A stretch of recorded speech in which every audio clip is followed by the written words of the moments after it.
for his contribution to movie.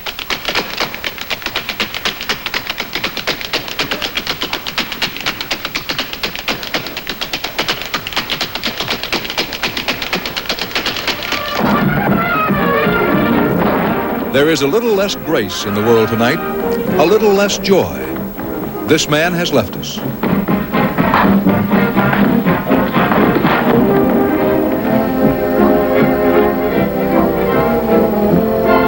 Fred Astaire died today of pneumonia at the age of 88.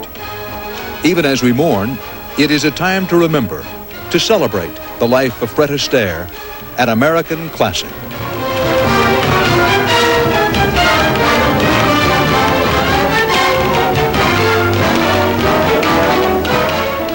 You think of a great man, you don't think of his passing as being great, you think of his being is great.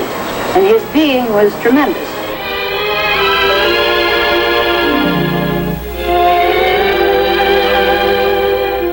Well, he was a delightful fella. Yes, he was a wonderful guy.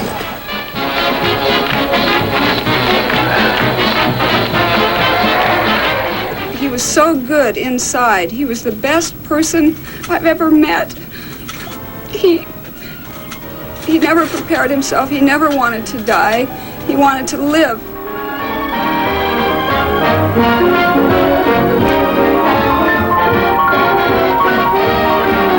I think what I tried to do mostly was to just, well, knock him in the aisles as often as I could and please the people and the producers and myself.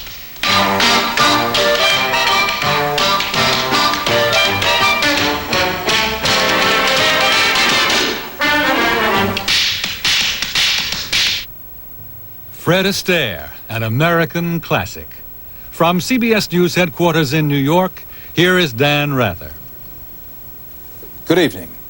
By the standards of the old Hollywood, Fred Astaire did not make so many movies, 41 over the course of a film career that started in 1933. 31 of those were musicals. Then what is it that was so special about Fred Astaire that made his name synonymous with a kind of special grace that extended beyond the dance? That quality is the subject of our search tonight. How a man whose movie presence should be the stuff other men resent, rich, smooth with the ladies, a dream of a dancer, instead became enormously popular. A lighter-than-air presence who was the top money-making movie star in the leaden depression years of 1935, 6, and 7. There is something magic about that quality, a something that led a novelist to report he never was able to find anyone who regarded Fred Astaire with anything but admiration and affection. The novelist said that was due to Astaire's integrity, talent, and, quote, a quality amounting almost to an instinct for style, taste, and class. Charles Carrault looks at the public life of Fred Astaire and what it meant to those who were lucky enough to share it. 1933 was a terrible year in America. A year of ruined farms and ruined men, of patched overalls and potluck dinners. A year of failure. In all that darkness, there seemed to be just one flicker of light. It came from the projector down at the picture show. So that was where we went. And it was there, hunkered down against hard times, that we first saw a limber gent named Fred Astaire and a pretty light-footed blonde named Ginger Rogers.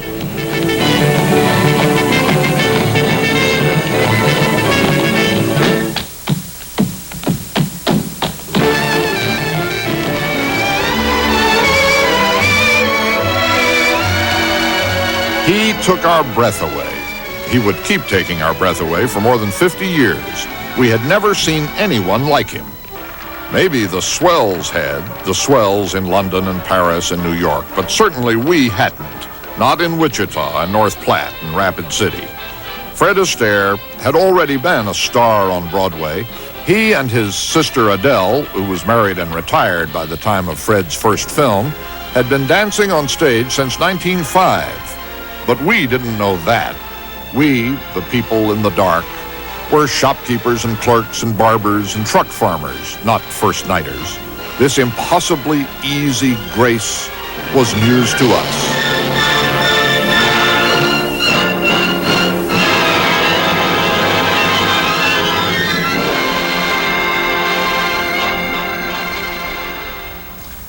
And we didn't know then that he was one of us, not the Prince of England that he seemed to be.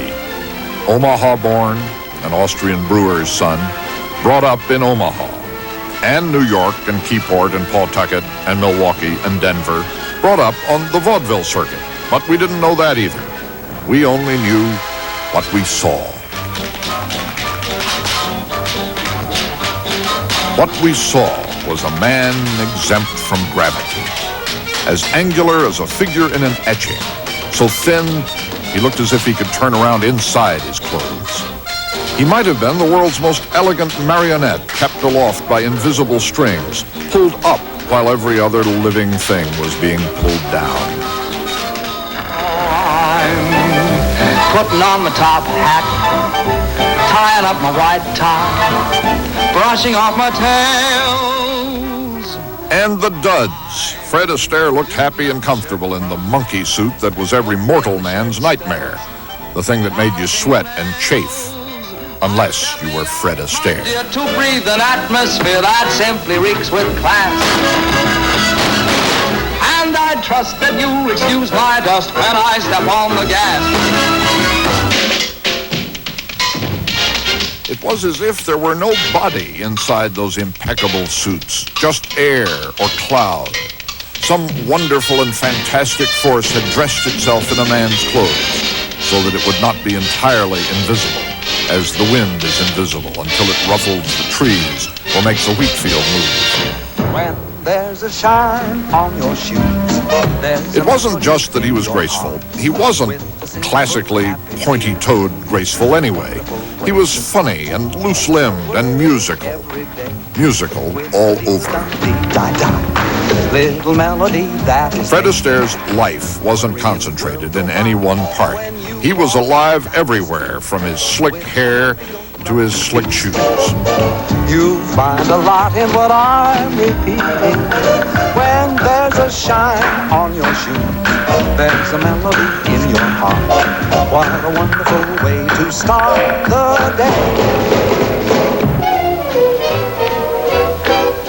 And then he made a dance of everything, coming into a room or leaving one, climbing stairs, sitting down, straightening his tie. Well. Those were things we all did.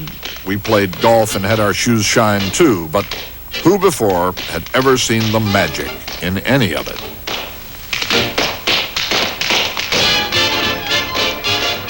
Long before we went to space, Fred Astaire showed us what weightlessness would look like.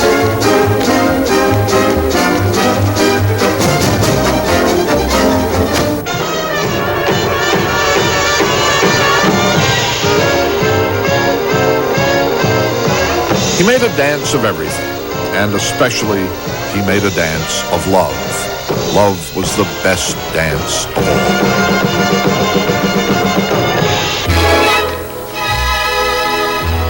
However Fred Astaire made it look, he was real, subject to gravity after all, and subject to pain.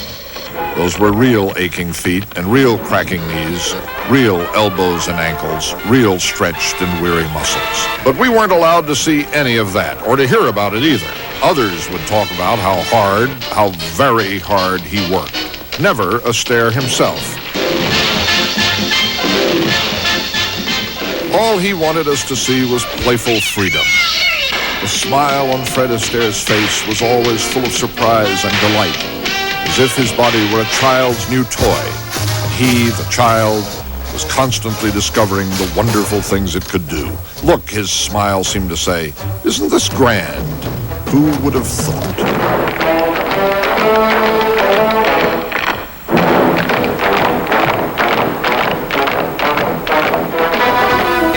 Could be the wealthy owner of a large industry, I would say, not for me, I'd rather lead a band. Is this a lovely day to be caught in the rain? You were going on your way, now you've got to remain. Heaven, I'm in heaven, and my heart beats so that I can hardly speak. and I seem to find the happiness I see when we're out together dancing cheek to cheek. There may be trouble ahead, but while there's moonlight and music and love and romance, let's face the music and dance. You like potato and I like potato. You like tomato and I like tomato. Potato, potato, tomato, tomato. Oh, let's call the whole thing off. Night and day, under the height of me, there's an oh such a hungry yearning burning inside of me, and its torment won't be through till you let me spend my life making love to you day and night, night and day. The way you wear your hat, the way you sip your tea, the memory of all that. No, no, they can't take that away from me. I love the looks of you, the lure of you. I'd love to make a tour of you.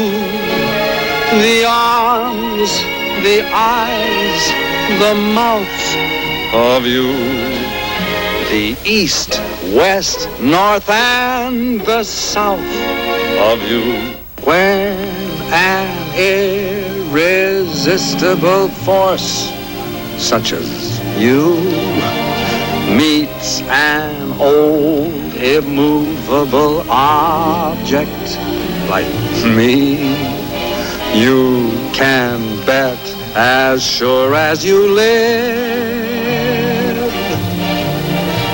something's gotta give, something's gotta give, something's gotta give. Again, maybe waving the flag that began with a mystical hand, hip hooray, the American way. The world is the stage is a world of entertainment.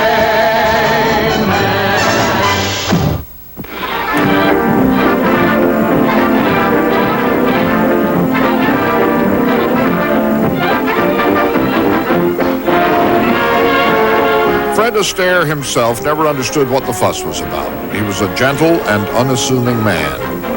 He never understood why the historians should be after him for interviews, the historians of dance and the historians of film and the historians of celebrity.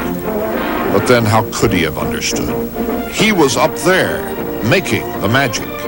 He had never once been out front with us, out front in the dark, in Topeka and Gatlinburg and Galveston and Idaho Falls, watching Fred Astaire dance. If he'd been in our shoes, just once, he would have known why we admired him so.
When we think of Fred Astaire, it is perhaps inescapable that we think of Ginger Rogers.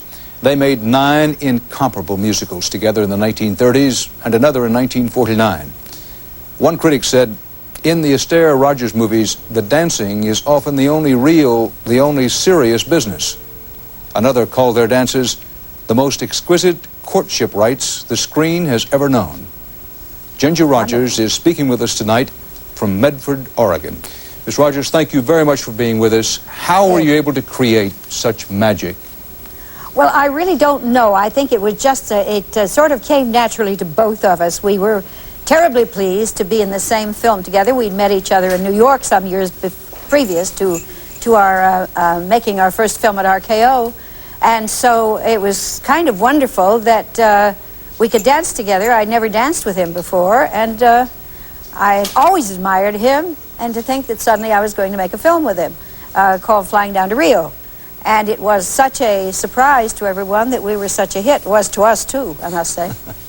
And what was it like to dance with Fred Astaire? Just wonderful. Wonderful. And what made it so? I think the joy of loving what you do. He loved dancing. He loved doing that kind of expression, and I did, too.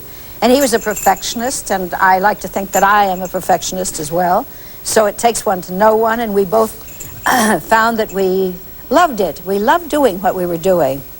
Do you remember dancing in Follow the Fleet? Follow the Fleet was a very nice film of Irving Berlin's, and we did a number of numbers together. One comedy number that we had never done before. I'm putting all my eggs in one basket, and it was a great joy to be do a kind of a very loose type dance where it was a free-for-all. I want to ask you, an awful lot of people say, listen, Fred Astaire, Ginger Rogers, these people have so much God-given talent. It's easy for them. Was it ever easy?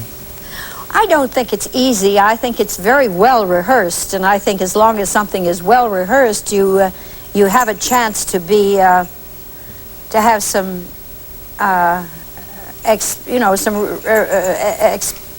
excellence in it if you really do give all to what you do. And he was always one to love to rehearse, and I did too. And 6 weeks of rehearsal before we started any film is what we always devoted.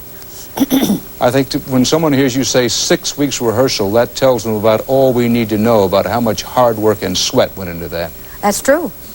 Thank you very much, Ginger Rogers. It's very nice to talk with you. Thank you. And with you. Take care. The joy of loving what you do.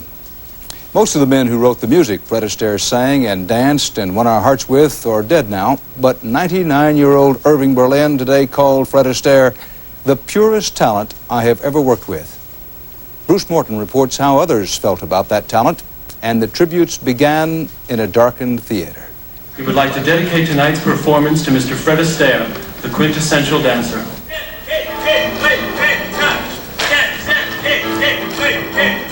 That's how the musical chorus line opened tonight on Broadway. No wonder. Fred Astaire influenced just about every dancer for the last 50 years. Mikhail Baryshnikov learned his trade in Leningrad, but growing up there, his favorite dancer was American Fred Astaire. Oh, he's genius. And this phenomenal technique and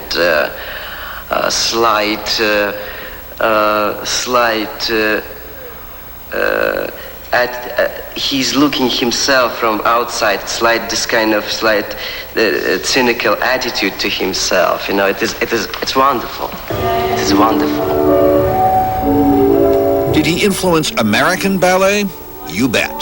I saw his first film, Flying Down to Rio, when I was in high school, and I wanted to dance. I just wanted to be able to move like that and enjoy myself like that and have the fun that he seemed to be having. Bill T. Jones is a modern dancer. Astaire's influence, you can see it as he moves. He taught something about exuberance and cool, you know. He came across as if he had just walked in off the street. as if he had just today learned how to do those incredible turns or suspend in the way he was able to suspend. Or you could talk to a young dancer in Alvin Ailey's New York company. We all know his movies and his dancing and his style and stuff, and we use it in all of our dancing too. Even Lionel Richie went dancing on the ceiling like Astaire. You can point to this dancer or that, this choreographer or that, but the fact is that 2 generations of dancers, American and foreign, have grown up watching these moves, these movies, tap, ballroom, jazz. You know what it's supposed to look like. It's supposed to look like that. He was surely one of the dance geniuses of this century. I would rate him in his field right up there with Balanchine and Anthony Tudor and Robbins, anyone in the ballet world, or Martha Graham or Picasso. He represents, in his genre, that man of this century. So he'll keep dancing, not just himself in the movies, but in rehearsal halls and classrooms and theater stages all over. For years to come, when somebody gets it really right, the critics will smile at each other and say, hey, almost as good as Astaire. Dan? Thanks, Bruce. You know, the public life of Fred Astaire is so much a part of our heritage that it's easy to forget the private life he worked hard at keeping private. But in 1933, Fred Astaire married a society woman, Phyllis Potter. They were the parents of 3 children. She died in 1954. In 1980, Astaire, a successful horse owner, married jockey Robin Smith, who was 46 years younger than he. She was with him today at his death. But of course, it is Astaire, the master showman, we recall tonight. And Gene Siskel, the syndicated movie columnist and critic, is here to tell us what was so special about the movies of Fred Astaire. Good evening, Gene. Thanks for being with us tonight. How would you place Fred Astaire in the history of great film stars? Well, I think you put him right up there, let's say, as John Wayne was to the Western, Fred Astaire was to dance. As Bogart and Cagney were to the gangster pictures, Fred Astaire was to dance. He defined the genre. John Wayne once said to me that he thought the reason Westerns were so popular was that the horse was the perfect vehicle for showing motion on the screen. Well, I don't want to compare Fred Astaire to a horse, but he may have been the perfect human vehicle for expressing motion on the screen. You noticed him, if you watched all those clips, you noticed the dancing, not him. And that was key. You noticed the lyric, not him. That was very special. Gene, we all know that Fred Astaire could dance very well, but what did he do so special with dance in the movies? Well, one thing he did is he insisted that he be shot full frame, he and Miss Rogers and his other partners. It wasn't cut up like they do with Flash Dance or like all these music videos. He also told stories with his every move. He let his body do the talking. A great example of this is his edited version of the way in Top Hat he courts Ginger Rogers. Gives a nice little whistle. He's going to try and get her to walk along. There's the encouragement. She will walk with him. Nice and slow and easy. So he'll pick up the pace a little bit. Hand in the pocket. There he goes. She's going to follow with him. She's together with him. She likes him. She's going to offer a little encouragement with a little stutter step. There. He sees it. That encourages him to charge ahead full steam, which he does.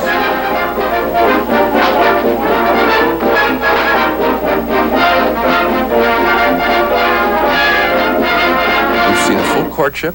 Not a word has been spoken. They're very much in love. And Dan, they can't take that away from us. Gene, thank you very much. What a good point about the body language. I never really thought of that. Thanks for being with us. My pleasure, Dan. In 1951, Fred Astaire made the movie Royal Wedding. He made it with Jane Powell. She was the third choice. June Allison and Judy Garland had to be replaced. So the dance numbers already were choreographed, and Astaire and Powell could not create their dances together. Jane Powell is with us in our studio tonight, and what a joy to have you here. Thank you, Dan. Every woman, and I suppose every man, really wants to know in his own way, what was it like to dance with Fred Astaire, and what made him such a terrific dancer? Well, Fred was unique in every way, in his family life, in his privacy that he kept, and that uniqueness he used in his work. He was everyone's dream. I think of him, in fact, because I've thought about him so much today. I thought of him as a sophisticated little boy because he had such a wonderful zest for life. He had such a wonderful way of having fun. And everybody had fun in watching him. He would use things. He would take the hat rack, which we had in Royal Wedding. You saw that on the film clip. He would do something with it. And it was exactly what you would have liked to have done. Well, let's take a look at that scene from Royal Wedding and tell me about this. All right. This is, I believe it is going to be, how could you believe me when I told you that I loved you when you know I've been a liar all my life? The longest song title ever written. I love doing this number. As I say, I had never even met Fred until I did this. Now when I'm going to do this and I was supposed to hit his foot, I was so afraid I was going to knock him out that I was a little bit overly cautious. I'm not even sure I touched his foot. But just to be in his presence, it was really quite magical because I never knew what to talk to him about because he wasn't very conversal. He didn't like to talk too much. And he was, being the private person that he was, you never want to interfere or infringe in his time. But he was probably one of the kindest people I have ever met. Of course, we all know he was a master, not only at his acting, but also at his dancing. And I think that he was a masterful liver. He made people, his life live, he made people appreciate him, and he's to be remembered really with the most glorious thoughts. How wonderful to go that way. We should all be so lucky. And how pleased he would be to hear you say that he was a masterful liver. He might like to hear you say that better than to say he was a masterful dancer. Well, I think to be great, you have to be able to do it all the nicest way you can, because we're here to give, and he gave so much of himself. Jane Powell, thank you very much for being with us. Thank you. You know, it's hard for people like Americans who are conditioned to believe in progress that the world may already have seen the best of anything. But so far, there's been only one William Shakespeare, only one Babe Ruth. So far, there's been only one Fred Astaire, who in his lifetime received the kind of homage often reserved for the dead. So that on a public occasion some years ago, an admirer turned to the poet John Milton to describe Astaire, and I quote, "Grace was in all his steps, heaven in his eye, and in every gesture, dignity and love."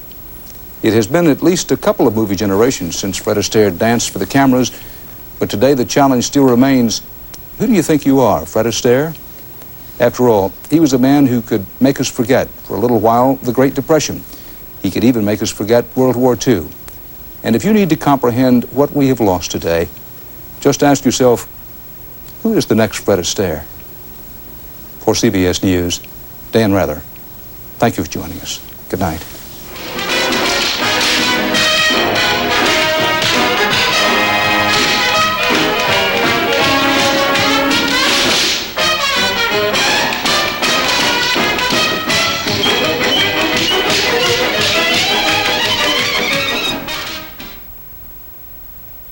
This is